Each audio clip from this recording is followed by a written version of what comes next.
Hi friends, welcome to ഷമീസ് kitchen. എല്ലാവർക്കും സുഖമാണല്ലോ. ഇന്നത്തെ നമ്മുടെ സ്പെഷ്യൽ വളരെ രുചികരമായിട്ട് നല്ലൊരു ചെമ്മീൻ കറി എങ്ങനെ തയ്യാറാക്കി എടുക്കാമെന്നാണ് കേട്ടോ.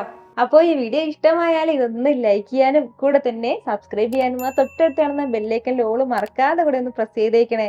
എന്നാൽ ശരി, ഇതെങ്ങനെയാണ് തയ്യാറാക്കുന്നത് വേഗം ഒന്ന് കണ്ടു നോക്കാം. നമ്മുടെ ഈ ചെമ്മീൻ കറി തയ്യാറാക്കി എടുക്കാനായിട്ട് ഞാനിപ്പോൾ ഒരു മൺചട്ടി അടുപ്പത്തേക്ക് വെച്ചിട്ടുണ്ട്. അതൊന്ന് ചൂടായി വരുമ്പോഴത്തേക്കും ഇതിലേക്ക് നമുക്ക് 1 ടേബിൾ സ്പൂൺ അളവിൽ വെളിച്ചെണ്ണ ചേർത്ത് കൊടുക്കാം. എണ്ണ നന്നായിട്ടൊന്ന് ചൂടായി തുടങ്ങുമ്പോൾ പിന്നെ നമുക്കിതിലേക്ക് വേണ്ടത് ചെറിയുള്ളിയാണ്. ഒരു 10-12 ചെറിയുള്ളി ഞാനിപ്പോൾ ഇതുപോലെ ഒന്ന് കനം കുറച്ചിട്ടൊന്ന് അരിഞ്ഞെടുത്തിട്ടുണ്ട്. 1/2 കപ്പ് അളവിലാണ് കേട്ടോ ചെറിയുള്ളി ഉള്ളത്, അത് ചേർക്കാം. ചെറിയുള്ളിക്ക് പകരം നമുക്ക് സവാള ചേർക്കാം, പക്ഷേ ഇരുന്നാലും ടേസ്റ്റ് കൂടുതൽ എപ്പോഴും ചെറിയുള്ളി ചേർക്കുമ്പോഴാണ്. ചെറിയുള്ളി ചേർത്തിട്ട് നല്ല രീതിക്ക് എല്ലാം കൂടി ഒന്ന് വഴറ്റിയെടുക്കാവുന്നതാണ്. ഫ്ലെയിം മീഡിയത്തിൽ വെച്ചിട്ട് നന്നായിട്ട് ചെറിയുള്ളി ഒന്ന് വഴറ്റിയെടുക്കാം. വളരെ കുറച്ച് മാത്രമേ ഉള്ളൂ, പെട്ടെന്ന് തന്നെ ഒന്ന് വഴണ്ടി കിട്ടിക്കോളും. ഒരല്പ സമയം ഒന്ന് വഴറ്റി കൊടുത്തപ്പോഴത്തേക്ക് നമ്മുടെ ഈ ചെറിയുള്ളിയൊക്കെ നന്നായിട്ട് തന്നെ ഒന്ന് വഴണ്ട് കിട്ടിയിട്ടുണ്ട്. ഇതുപോലെ ഒന്ന് വഴണ്ട് കിട്ടിക്കഴിഞ്ഞാൽ ഇനി നമുക്കിതിലേക്ക് മസാലകൾ ഈ ഒരു സമയം ചേർക്കാവുന്നതാണ്. 2 table spoon Kashmiri chilli powder ചേർക്കാവുന്നതാണ്. നമ്മുടെ ഈ കശ്മീരി ചില്ലി പൗഡർ കുറച്ച് കളർ കൂടുതൽ കൊടുക്കും, പക്ഷേ എരിവ് കുറവായിരിക്കും. നല്ല എരിവുള്ള മുളക് പൊടിയാണെന്നുണ്ടെങ്കിൽ 1 ടേബിൾ സ്പൂൺ മതിയാവും. ഇനി നമുക്കിതിലേക്ക് വേണ്ടത് മല്ലിപ്പൊടിയാണ്. 1 ടേബിൾ സ്പൂൺ ചേർക്കാവുന്നതാണ്. കൂടെ 1/2 ടീസ്പൂൺ മഞ്ഞൾപ്പൊടിയും കൂടി. അപ്പോൾ ഇത്രയും മസാലകളും ചേർത്തിട്ട് നല്ല രീതിക്ക് നമുക്കൊന്ന് വറുത്ത് കൊടുക്കാവുന്നതാണ്. അതായത് നമ്മുടെ ആ മസാലയുടെ ഒരു പച്ചമണം മാറുന്നവരെ നന്നായിട്ടൊന്ന് വറുത്ത് കൊടുക്കാം. ലൈറ്റായിട്ട് ഈ മുളക് പൊടിയുടെ ഒരു കളറും ഒന്ന് മാറിക്കിട്ടണം. മസാല വറുക്കുമ്പോഴത്തേക്കും ഒരുപാട് ഹൈ ഫ്ലെയിമിൽ വെച്ചിട്ട് വറുക്കരുത്, കുറഞ്ഞ ഫ്ലെയിമിൽ വെച്ചിട്ട് നമുക്കൊന്ന് വറുത്തെടുക്കാവുന്നതാണ്. ഇതാ ഇപ്പോൾ നമ്മുടെ മസാലയെല്ലാം നന്നായിട്ട് നിന്ന് ചൂടായി ആ ഒരു പച്ച ടേസ്റ്റൊക്കെ ഒന്ന് മാറി കിട്ടിയിട്ടുണ്ട്. ഇപ്പോൾ നമുക്കിനി ഇതിലേക്ക് തക്കാളി ചേർക്കാവുന്നതാണ്. അത്യാവശ്യം വലിയ തക്കാളിയിൽ 1 തക്കാളിയാണ് കേട്ടോ എടുത്തിട്ടുള്ളത്. തക്കാളിയും ചേർത്തിട്ട് വീണ്ടും നല്ല രീതിക്ക് എല്ലാം കൂടി ഒന്ന് യോജിപ്പിച്ച് കൊടുക്കാം. തക്കാളി ഒന്ന് ചൂടായി വരട്ടെ. തക്കാളി ചേർത്ത് കഴിഞ്ഞിട്ട് നമ്മൾ ഈ മസാലപ്പൊടി ചേർക്കുകയാണെന്നുണ്ടെങ്കിൽ ആ മസാലയുടെ ആ ഒരു പച്ച ടേസ്റ്റ് അത്രയ്ക്കൊന്ന് മാറി കിട്ടില്ല കേട്ടോ. അപ്പോൾ അതിൻ്റെ പേരിൽ ആദ്യം തന്നെ നമ്മളിതുപോലെ മസാലകൾ ചേർത്ത് ഒന്ന് വറുത്തിട്ട് വേണം തക്കാളി ചേർക്കാനായിട്ട്.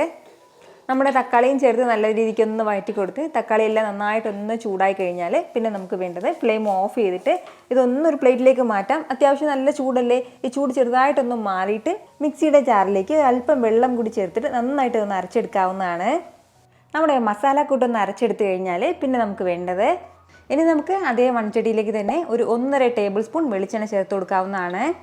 എണ്ണ നല്ലതുപോലെ ഒന്ന് ചൂടായി കഴിഞ്ഞാൽ പിന്നെ ഇതിലേക്ക് നമുക്ക് ഒരു 1/2 ടീസ്പൂൺ കടുക് ചേർക്കാവുന്നതാണ്. കടുക് ഒന്ന് പൊട്ടി തുടങ്ങുമ്പോഴത്തേക്കും പിന്നെ വേണ്ടത് വെളുത്തുള്ളി അല്ലിയാണ്. 5 വെളുത്തുള്ളി അല്ലി ഇതുപോലെ ചെറുതായിട്ടൊന്ന് അരിഞ്ഞെടുത്തിരിക്കുകയാണ്. അതുകൂടി വെളുത്തുള്ളി അല്ലിയേക്കാളും കുറഞ്ഞ അളവിൽ മതിയാവും നമുക്ക് ഇഞ്ചി ചേർക്കേണ്ടത്. ചെറിയൊരു പീസ് അളവിൽ ഇഞ്ചി ഒന്ന് നീളത്തിൽ അരിഞ്ഞെടുത്തിട്ടുണ്ട്. അപ്പോൾ ഇത് രണ്ടും ചേർത്ത് നല്ല രീതിക്ക് തന്നെ നമുക്കൊന്ന് വഴറ്റി കൊടുക്കാം. ഇഞ്ചിയും വെളുത്തുള്ളിയൊക്കെ ഒരു പച്ച ടേസ്റ്റ് ഒന്ന് മാറി കിട്ടട്ടെ. നമ്മുടെ ഇഞ്ചി വെളുത്തുള്ളിയൊക്കെ നന്നായിട്ടൊന്ന് ചൂടായി വരട്ടെ. ഇപ്പോൾ നമ്മുടെ വെളുത്തുള്ളി അല്ലി ഇഞ്ചിയെല്ലാം നന്നായിട്ട് ഇതൊന്ന് മുരിഞ്ഞു തുടങ്ങിയിട്ടുണ്ട്. ഇപ്പോൾ നമുക്കിതിലേക്ക് കറിവേപ്പില ചേർക്കാവുന്നതാണ്. കറിവേപ്പില ചേർത്ത് ലൈറ്റായിട്ടൊന്ന് വറുത്ത് കൊടുക്കാം.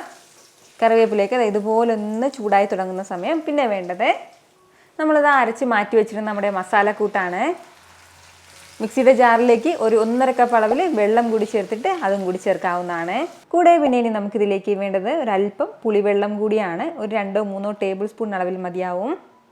ഇനി നമ്മുടെ ഈ കറിക്കും ആവശ്യമായിട്ടുള്ള ഉപ്പും കൂടി ഒരു സമയം ചേർക്കാവുന്നതാണ്. ഇതെല്ലാം കൂടി ചേർത്ത് നല്ല രീതിക്ക് എല്ലാം ഒന്ന് യോജിപ്പിച്ച് കൊടുക്കാം. ഇനി ഇത് നല്ലതുപോലെ ഒന്ന് തിളച്ച് വരട്ടെ.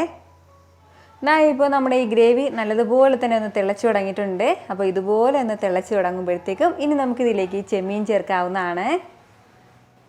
1/2 കിലോ അളവിലാണ് കേട്ടോ ഞാനിപ്പോൾ ചെമ്മീൻ എടുത്തിട്ടുള്ളത്. അപ്പോൾ നന്നായിട്ട് കഴുകി വൃത്തിയാക്കി എടുത്തിട്ടുണ്ട്. അതിൻ്റെ ആ ടെയിൽ ഭാഗം ഞാൻ കട്ട് ചെയ്തിട്ടില്ല. ഈ ചെമ്മീൻ നമുക്കിതിലേക്ക് ചേർക്കാം. പിന്നെ പ്രത്യേകം ശ്രദ്ധിക്കേണ്ടത്, നമ്മുടെ ഈ ചെമ്മീൻ ക്ലീൻ ചെയ്യുന്ന സമയത്ത് ഇതിൻ്റെ സെൻറ്റർ ഭാഗത്ത് നാര് പോലുള്ളൊരു വേസ്റ്റ് ഉണ്ടാകും. അത് നമ്മൾ ഇതുപോലെ ഒന്ന് കട്ട് ചെയ്തൊന്ന് മാറ്റിയേക്കണം കേട്ടോ. അപ്പോൾ ഞാനിത് ക്ലീൻ ചെയ്യുന്നത് കാണിക്കാത്തത് നമുക്ക് എല്ലാവർക്കും അറിയാവുന്നതാണ്. ചെമ്മീൻ കട്ട് ചെയ്യുന്നത് അതിൻ്റെ പേരിലാണ്. നമ്മുടെ ഈ ചെമ്മീൻ കഷ്ണങ്ങളും ചേർത്തിട്ട് എല്ലാം കൂടി നല്ല രീതിക്ക് ഒന്ന് മിക്സ് ചെയ്ത് കൊടുക്കാവുന്നതാണ്. ഇതുപോലെ നന്നായിട്ടൊന്ന് യോജിപ്പിച്ചെടുത്ത് കഴിഞ്ഞാൽ ഒരുപാട് ഹൈ ഫ്ലെയിമിൽ വെക്കേണ്ട, തീരെ കുറച്ചും ഫ്ലെയിം വെക്കേണ്ട ആവശ്യമില്ല. ഒരു കുറഞ്ഞൊരു ഫ്ലെയിമിൽ വെച്ചിട്ട് നമുക്ക് ഒന്ന് അടച്ച് വെച്ച് ഒരു 5 മുതൽ 10 മിനിറ്റ് വരെ ഇതിങ്ങനെ ഒന്ന് തിളപ്പിച്ചെടുക്കാവുന്നതാണ്.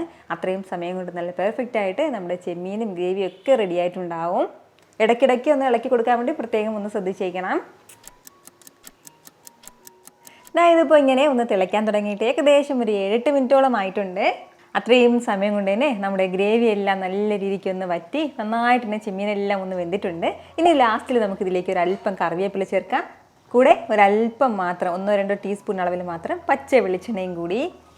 ഇത്രയും ആയിക്കഴിഞ്ഞാൽ നമ്മുടെ സൂപ്പർ ടേസ്റ്റി ആയിട്ടുള്ള നല്ലൊരു ചെമ്മീൻ കറി ഇവിടെ റെഡി ആയിട്ടുണ്ട് കേട്ടോ. വളരെ രുചികരമായിട്ടാണ് കേട്ടോ നമ്മുടെ ഈ ചെമ്മീൻ കറി നമുക്ക് കിട്ടുന്നത്. ഗ്രേവി എല്ലാം എന്തുമാത്രം തിക്നെസ് ആയിട്ടാണ് നമുക്ക് കിട്ടിയിരിക്കുന്നത് നോക്കിയത്. ഇതുപോലെ നല്ല കട്ടിക്കുള്ള ഗ്രേവിയും വളരെ രുചികരമായിട്ടുള്ള നല്ലൊരു ചെമ്മീൻ കറിയുമാണ് ഇത്. നമുക്ക് ഇഷ്ടമുള്ള എന്തിൻ്റെ കൂടെ വേണമെങ്കിലും നല്ല സൂപ്പറായിട്ട് സൈഡായിട്ട് എടുക്കാൻ പറ്റുന്നതാണ്. ഉറപ്പായിട്ട് നിങ്ങൾ ചെമ്മീൻ അടുത്ത പ്രാവശ്യം വാങ്ങുമ്പോൾ ഇതുപോലെ ഒന്ന് മറക്കാതെ ട്രൈ ചെയ്ത് നോക്കണം കേട്ടോ. എന്നിട്ട് നിങ്ങളുടെ ഫീഡ്ബാക്ക് കൂടി എനിക്കൊന്ന് അറിയിച്ചേക്കണം. കാരണം നിങ്ങളുടെ ഫീഡ്ബാക്ക് കാണുമ്പോഴായിരിക്കും അത് മറ്റുള്ളവർക്കും തയ്യാറാക്കി നോക്കണം എന്നുള്ളൊരു പ്രചോദനം ഉണ്ടാകുന്നത്. ഇത്ര എളുപ്പത്തിലും രുചികരമായിട്ടാണല്ലേ നമ്മൾ തയ്യാറാക്കി എടുത്തിട്ടുള്ളത്. അപ്പോൾ ഇത് ഇഷ്ടമായാൽ ഇതൊന്ന് ലൈക്ക് ചെയ്യാനും കൂടെ തന്നെ നിങ്ങളുടെ ഫ്രണ്ട്സിനും ഫാമിലിക്കും എല്ലാവർക്കും ഇതൊന്ന് ഷെയർ കൂടി ചെയ്ത് കൊടുത്തേക്കണം.